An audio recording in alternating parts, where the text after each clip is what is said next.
Every economy needs a long-term vision. But before Kenya takes stock of the promises and progress of Vision 2030, President William Ruto is already floating the idea of a new national blueprint, Vision 2060. After nearly 2 decades of implementation and public investments running into trillions of shillings, the debate now is whether Kenya needs a fresh roadmap for the next generation or whether the real challenge has always been turning ambitious plans into reality. KTN's senior reporter Francis Ontomwa unpacks. The unveiling of Vision 2030 in 2008 was grand and colorful.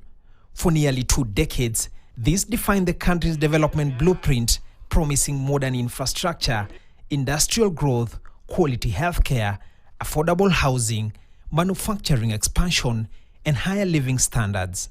But with 2030 fast approaching, many flagship projects remain unfinished, while millions of Kenyans continue to grapple with unemployment, rising living costs, and widening inequality. We need to come up with a clear strategy detailing what we want to achieve. Against that backdrop, President William Ruto is now readying the country for another blueprint, Vision 2060. The most consequential exercise in national reflection and public participation since the promulgation of our Constitution in 2010. But should Kenya already be planning the next vision before fully accounting for the current one? Some analysts like Dr. Luchetu Likaka are reading much more.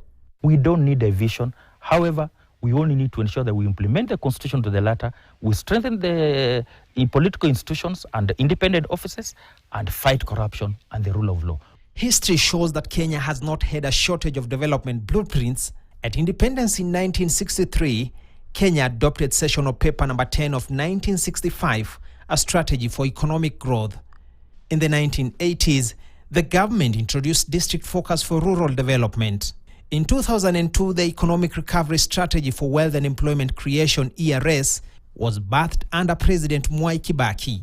Then in 2008 came Vision 2030, with the goal of making Kenya a newly industrializing middle-income country by 2030. This country is not short of ideas. We have amazing ideas. We know what will work for us. Most importantly is the implementation of these ideas, because a vision is great, but the implementation is even more important than the vision.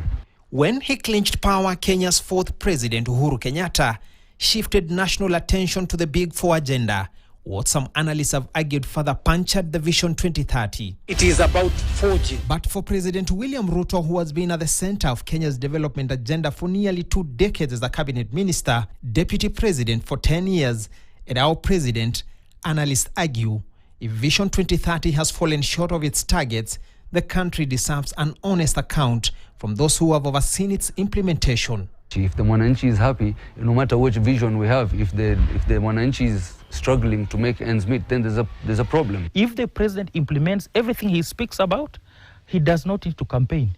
We will vote him by 7 a.m. But because he's not implementing and is giving us hope, you can't sell hope forever.